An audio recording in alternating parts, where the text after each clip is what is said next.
স্থানীয় সরকার নির্বাচন কি আওয়ামী লীগ শাসনামলের মতো দলীয় প্রতীকই হবে, নাকি দলীয় প্রতীক ছাড়াই হবে এই নির্বাচন? কিভাবে নির্বাচন হলে দল এবং দেশের জন্য ভালো? নির্বাচন কমিশনই কি ভাবছে? বিশেষজ্ঞদের মতামতই বা কী? রাজনৈতিক দলগুলোর বক্তব্যই বা কী?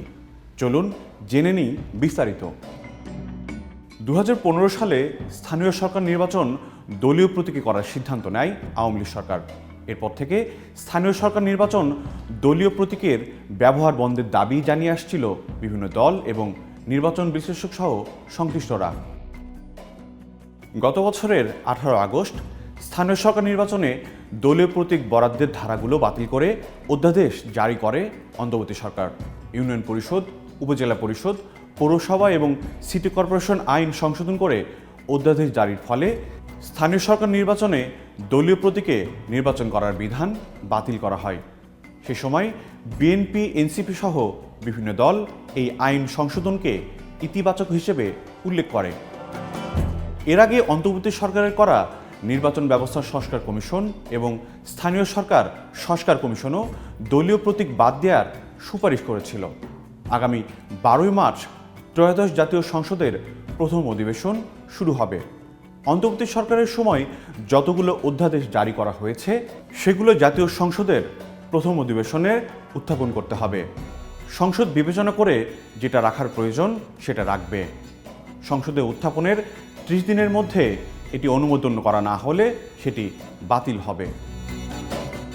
2024 সালের 5 আগস্ট আওয়ামী লীগ সরকারের পতনের পর 6 আগস্ট দ্বাদশ জাতীয় সংসদ ভেঙে দেওয়া হয়। এরপর বিভিন্ন সিটি কর্পোরেশন, উপজেলা পরিষদ, পৌরসভা এবং ইউনিয়ন পরিষদ ভেঙে দিয়েছিল অন্তর্বর্তী সরকার। গত 12 ফেব্রুয়ারি ত্রয়োদশ জাতীয় সংসদ নির্বাচন অনুষ্ঠিত হয়। এখন বিভিন্ন স্থানীয় সরকার নির্বাচনের প্রস্তুতি নিচ্ছে সরকার। তবে কখন এই নির্বাচন হবে তা সুনির্দিষ্ট করে ঘোষণা করা হয়নি। ইতিমধ্যে 6টি সিটি কর্পোরেশনে প্রশাসক নিয়োগ দিয়েছে সরকার। সরকারের পক্ষ থেকে বলা হচ্ছে সঠিক সময়ে স্থানীয় সরকার নির্বাচন হবে। রমজানের পর সিটি কর্পোরেশন নির্বাচন অনুষ্ঠিত হবে বলে মনে করেন নির্বাচন কমিশনার আব্দুর রহমান এল মাসুদ। তিনি বলেছেন, সিটি কর্পোরেশনের মেয়র পদে দলীয় প্রতীকে নির্বাচনের বিধানটি বাদ দিয়ে অন্তর্বর্তী সরকার অধ্যাদেশ জারি করেছিল। সংসদ যদি মনে করে দলীয় প্রতীক বাদ দেওয়া ভালো, তাহলে সেভাবেই নির্বাচন হবে। আর যদি মনে করে দলীয় প্রতীক থাকাই ভালো, তাহলে নির্বাচন হবে সেভাবেই। সংসদে এই বিষয়টি সুরাহার পর নির্বাচন কমিশন পরপর বিভিন্ন স্থানীয় সরকার নির্বাচনের প্রস্তুতি নেবে।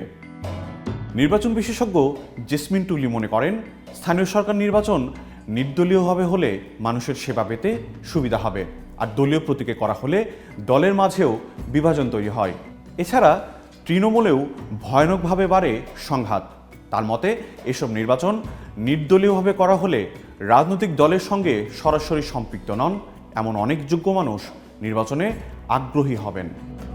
ঢাকা বিশ্ববিদ্যালয়ের রাষ্ট্রবিজ্ঞান বিভাগের অধ্যাপক কাজী মাহবুবুর রহমান বলেন, আওয়ামী লীগ সরকার 2015 সালে যখন দলীয়ভাবে স্থানীয় সরকার নির্বাচন করা শুরু করে, তখন মারাত্মকভাবে এর নেতিবাচক প্রভাব পড়তে থাকে। সামাজিক সম্প্রীতি নষ্ট হতে থাকে। এর ফলে নির্বাচনের সহিংসতা বেড়ে গিয়েছিল। নির্বাচনের পরেও এর প্রভাব লক্ষ্য করা যেত। সে কারণেই বিভিন্ন মহল থেকে এসব নির্বাচন নির্দলীয়ভাবে করার দাবি জানানো হয়। অন্তর্বর্তী সরকার সে সময়ে অধ্যাদেশ জারি করেছিল। এর ফলে দলের বাইরে ব্যক্তির জনপ্রিয়তা যাচাই করার সুযোগ তৈরি হয়। তার প্রত্যাশা, বর্তমান সরকার সংসদে নির্দলীয়ভাবে স্থানীয় সরকার নির্বাচনের পক্ষেই মতামত দেবেন।